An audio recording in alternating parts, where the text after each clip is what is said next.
Hi everybody, it's Sally here again. Following on from the video I made yesterday about understanding the various knobs and buttons and functions on the main knitter bed carriage, I thought I would repeat the exercise and go through the ribber carriage and what all the knobs and levers and things do. So this will apply to I think most of the ribber carriages. I've got an SRP 60N here, standard gauge one, which is broadly very similar to its predecessor, the SRP 50. I think one of the exceptions is this knob down here, this lever down here, which engages with the drive cam over on the left hand side by the pitch levers. Other than that, they are the same. And the mid gauge ribber and the chunky gauge ribber, if you're lucky enough to have them, they are much bigger carriages, and the levers and things are in slightly different positions, but basically the functionality is exactly the same.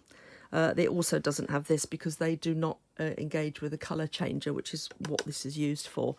So let's start off first of all with the ribber arm. You obviously take off the main knitting arm when you engage with the ribber and attach the ribber arm.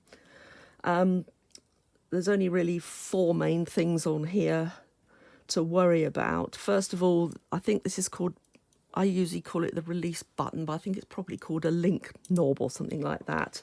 And that is designed to release the ribber carriage. You just push it to the left, it's sprung loaded. And as you can see, it moves this little bar inside here when you press it so that the ribber carriage can be released.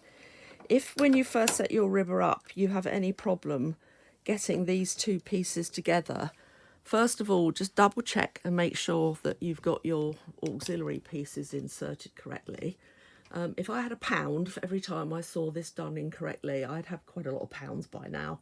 So many people, despite the fact that I think the instruction in the instruction book is perfectly clear that this white piece goes on top, I see so many people push it in underneath, and then that means your ribber is not spaced correctly from your knitting bed. If you've done that and it still is too far apart, then you probably need to adjust the brackets on the back. And when we say too far apart, you should just about, and that is slightly catching as it goes through, but you should just about be able to get one of your pusher tools through the gap in the middle. So that's a slight digression. That doesn't work on the mid and the chunky. The beds are further apart. And in that case, please refer to my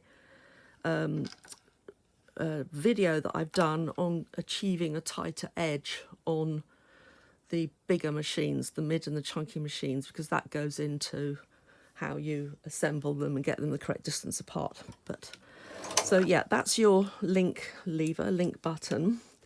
This here enables you to take the yarn feeder off and replace it with the plating feeder.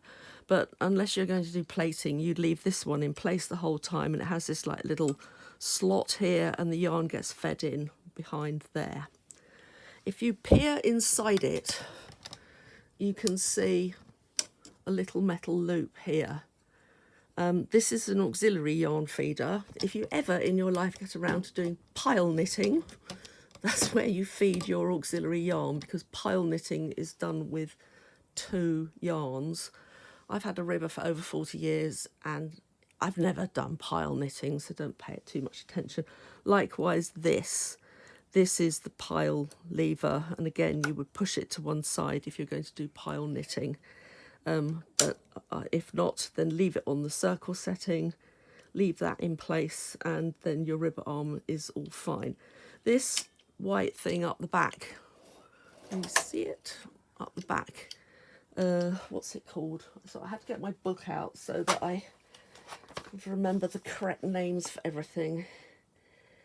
It's the driving lever, and again you would use that in conjunction with a colour changer. So if you haven't got a colour changer, again, leave it in the down position, you don't need to worry about it. So that's the ribber arm. Now onto the carriage. On either side it has Russell levers with the 1 and the 2 setting. They do exactly the same as the Russell levers on the main carriage. They're for holding position. So if you push needles out to D, set your Russell lever to 1, in the direction of travel it won't knit them. But if you leave that one on 2, come back, it will put them back to C position. So that's what they do. I hope you could see that wasn't too far off, but they have the same function as on the main bed carriage.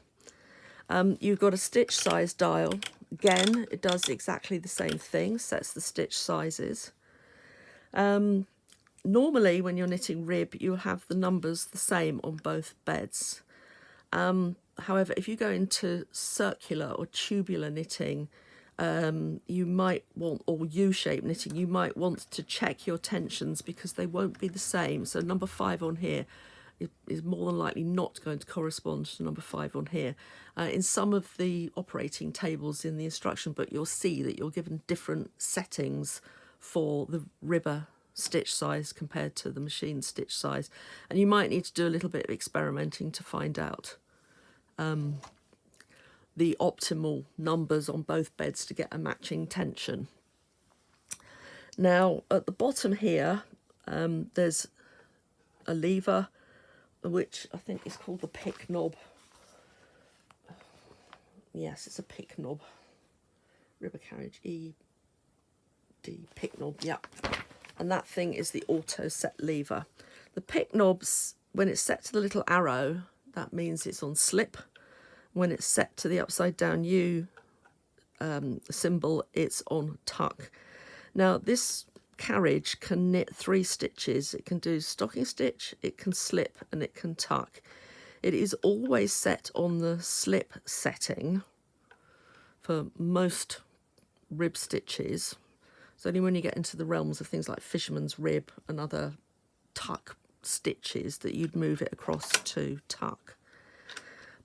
But in order to make the carriage do either one of those, you need to use the set levers. Now these are similar to what the side levers do on your main carriage. In other words, they tell the carriage to knit in pattern, in inverted commas, to knit in the different stitch settings. So this is why when the carriage is on the slip setting, you'd be moving these levers as you're doing the circular cast on so that it slips in one direction and knits in another. So again, these work in the direction of travel. So if I put those to 0 on both sides, it will now slip in both directions. If I have it in only on one side, it'll slip in going left, but knit coming back to the right. And likewise the same if you put it on the tuck setting. So the side levers or set levers do the same as the side levers, tell the carriage to knit your choice of pattern stitch, whether it's slip or tuck. You don't have a lever on here that tells you to slip or tuck, unless you've got a mid or a chunky, because the tuck lever is actually on the cam dial. I think it's moves to the right from memory, but that's what that does. This is the, what do I call it, auto set lever. Again, this is something that you use with the colour changer. If you've got the SLP 50, I don't think you have this, and the chunky and the mid-gauge ones don't have it.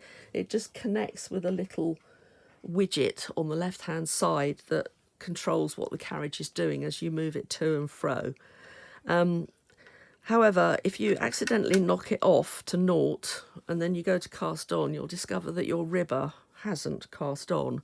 It's just knitted the knitter stitches. That being out of position is the most common reason for that. And it's spring loaded, so you push it across to 0 and then release it to 1. It needs to be on 1 for the ribber to knit. Either that, or you've, with your carriage on slip, you've moved one of the set levers to 0, which is why your ribber carriage isn't knitting. So that's what they do. Lastly, your machine comes supplied with one of these, which is called a P carriage, and it also has a thing called a presser plate that screws onto this screw at the back. Again, normally only use this for pile knitting. However, excuse me, it does have a useful function. If I've got needles in B position on my ribber that I've been happily knitting my rib, and I wish to transfer them up to the main bed, if I run the P carriage from left to right, this is most important, it will move those needles to, let me just move that slightly to one side so you can see it better. It will move the needles, I'll bring it back, it will move the needles up to C position, which means the stitch is then behind the latch. So instead of having to lift and push to get the stitch off with your transfer tool, you just need to push and it will come straight off. So it slightly saves you a little bit of, if you were doing a time and motion study, you'd be saving a bit of time and motion, because you've halved the number of moves you've got to make to release that stitch from the needle. Going the other way, it will put them into that position. If you start on the right and go left, it puts them back to out of work, which means that if you've got knitting on there, it'll fall off. So be careful, make sure you're using it in the right direction. You can also use it on the main bed and it performs the same function, but you do it in the opposite direction, because obviously you've flipped it from that way up to that way up. That makes sense. So it's now doing the reverse on this bed. So that is what the little P carriage is for. When you come to doing different things on the ribber, this also applies, by the way, to the operating tables for Fair Island tuck and slip on the main bed.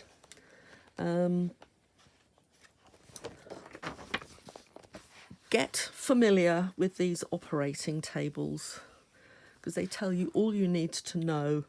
And I can guarantee you, if you're trying to do something and you think, in inverted commas, that you've followed the operating table step by step, I can probably almost guarantee you that you've missed a bit out. So this bit on the left, it was work your way across, and you work your way down the table. So this is step 1, step 2, step 3, etc. So for a basic cast on, you set your needles into alternate needles in work. There's nothing in the card reader. The card reader is on naught locked off, and your knitting carriage comes first. So the side levers are, don't look at the picture, look at the symbol. So the side levers are on circle, which is forward, and that inverted V means stockinette. The little pick lever on the ribber arm is at circle. The driving lever is down. Your two tension dials are at naught. Side levers or set levers on the ribber carriage are both at 1. Your pick knob is at arrow. Your drive set lever is at 1. The arrow up means the bed's pushed up into rib working position. Pitch is on 5 and on P, not on H, which is half pitch. And so that's all of your settings. So now you'll notice that the second one, which is the initial knitting row, it's moving from left to right. So you move from left to right, which creates the zigzag. Then insert the comb and the weights.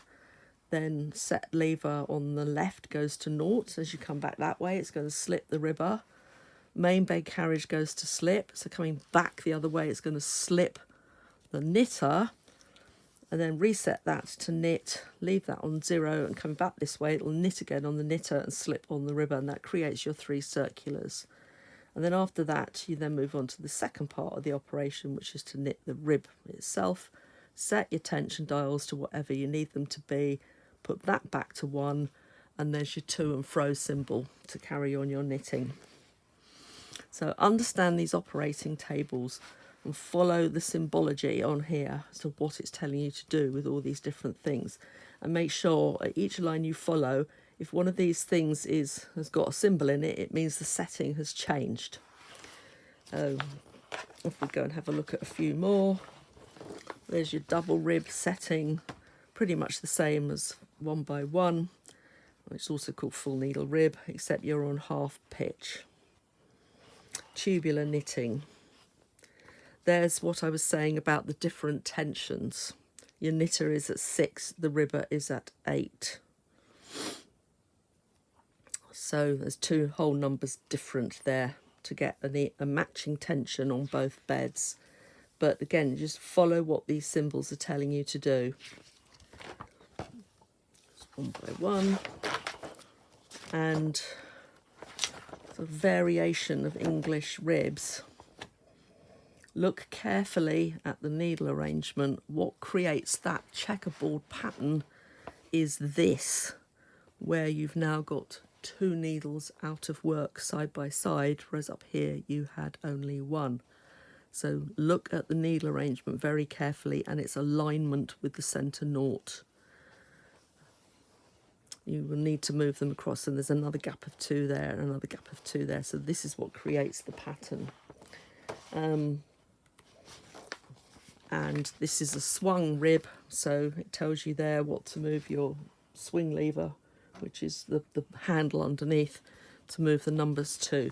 But I've gone through the entirety of this instruction book, with the exception, the only 2 I haven't done are drive lace and pile knitting. I must have a go someday.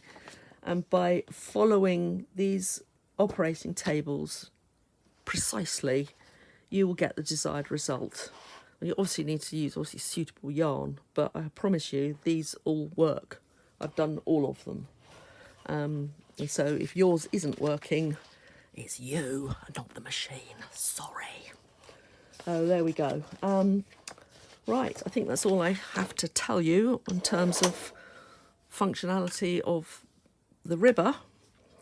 Go and have a play. It's real fun. Don't be scared of it. I spent years being absolutely petrified of my ribber. I hated it. And then one day I just thought, oh, this is just ridiculous. It's a machine. Just get on with it. And once I kind of like overcome that first trepidation, I got on with it and it was okay. Same with the lace carriage. The lace carriage makes a dreadful racket. It's really clackety. But again, I just ignored that and got on with it. So yeah, just remember, they are inanimate objects. And unless you're incredibly rough with it, you can't break it. The key to it is if something goes wrong and it jams, stop. Don't try to force it unless you absolutely have to, because you can usually take all the things off and untangle it all. So unless you are really, really heavy-handed with it, you can't break these things. They are very, very well made. So, yeah, don't be scared to experiment. If you've got any questions, just let me know.